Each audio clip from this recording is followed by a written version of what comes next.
बिस्मिल्लाहिर्रहमानिर्रहीम। अस्सलाम वालेकुम। Section 6 limitation act 1960 legal disability.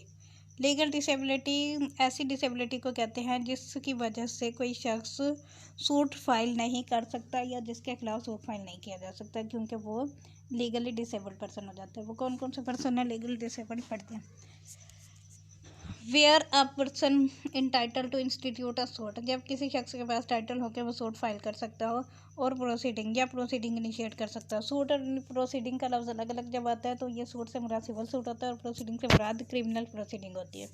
और मेक एन एप्लीकेशन या कोई एप्लीकेशन दे सकता हो for the execution of decree, किसी डिक्री की एग्जीक्यूशन के लिए at the time from which the period of limitation is to be reckon a minor, जिस वक्त से वो पीरियड ऑफ लिमिटेशन स्टार्ट होना था उस डिक्री की एग्जीक्यूशन के लिए या फिर किसी एप्लीकेशन के लिए या किसी सूट के लिए या किसी प्रोसीडिंग के लिए, उस वक्त वो शख्स जो सूट फाइल करने वाला, अपील करने वाला या एप्लीकेशन करने वाला क्या हो, माइनर हो और इंसेन या इंसेन पर्सन हो और इडियट या फिर वो इडियट हो।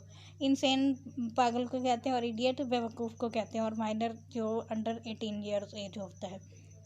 ही में इंस्टीट्यूट द सूट, तो वो सूट फाइल कर सकता है और प्रोसीडिंग इनिशिएट कर सकता है और मेक द एप्लीकेशन या एप्लीकेशन कर सकता है within the same period after the disability has ceased, जब उसकी डिसेबिलिटी सीज हो जाएगी। मतलब वो माइनर था तो मेजर हो जाएगा, इंसेन था तो सेन हो जाएगा, इडियट था तो वो फिर एक सेंसिबल पर्सन हो जाएगा। तो फिर वो सूट फाइल कर सकता है उसी वक्त से उसका पीरियड स्टार्ट होगा। मतलब अगर किसी अपील का लिमिटेशन टाइम पीरियड 30 डेज़ है और वो जिस दिन से स्टार्ट होना था उस दिन वो माइनर था या फिर वो इंसेन था या फिर वो इडियट था, तो फिर वो जिस दिन वो सही हो जाएगा, मतलब लीगल डिसेबिलिटी सीज हो जाएगी, तो उस दिन से ही उसके वो 30 डेज स्टार्ट हो जाएंगे।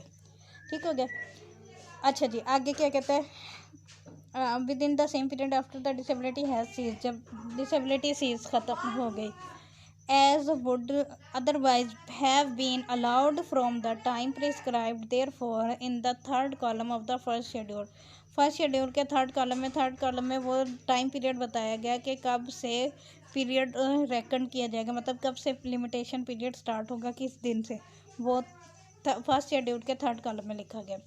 from the prescribed therefore in the third column of the first schedule और in section 48 या section 48 में, section 48 में एग्जीक्यूशन का टाइम लिमिटेशन, सीपीसी का section 48 उसमें एग्जीक्यूशन का टाइम लिमिटेशन बताया गया कि 6 साल के अंदर अंदर एग्जीक्यूशन फाइल की जा सकती है किसी भी डिक्री की। अच्छा जी, सेक्शन 6 की सब क्लास 2 क्या कहते हैं, where such person is at the time from the which the period of limitation is to be reckoned affected by two such disabilities. Two disabilities से मुराद यह है कि वो माइनर भी है और इनसेन भी है, हो गया। तो फिर क्या होगा, या फिर माइनर और इडियट हो गया या इडियट और इंसेन हो गया, कोई भी दो डिसेबिलिटीज़ इकट्ठी उसको आ गया। और where before his disability has ceased he is affected by another disability, और दोनों में से कोई एक, मतलब एक शख्स था, वो बच्चा था भाई, 18 साल से कम उम्र का था, और उसके बाद क्या हुआ कि वो इडियट भी हो गया, और अब भी उसकी वो 18 साल से ज़्यादा एज हुई है तो वो क्या हो गया, इंसेन भी हो गया। मतलब पहले एक डिसेबिलिटी उसकी ख़त्म हो गई लेकिन मज़ीद दूसरी डिसेबिलिटी उसको हो गई। तो फिर क्या होगा, he may institute the suit और make the application within the same period both disabilities he have ceased, जब तक कि उसकी दोनों डिसेबिलिटीज़, मतलब वो इडियट भी ख़त्म हो जाए और इंसेन भी ख़त्म हो जाए, तब तक उसके पास वो टाइम है कि वो सूट फाइल कर सकता है। उसके फ़ौरन बाद जब वो ठीक होगा उसकी डिसेबिलिटी स्टार्ट हो, सूट फाइल करने का लिमिटेशन पीरियड स्टार्ट हो गया। As would otherwise have been allowed from the time so prescribed.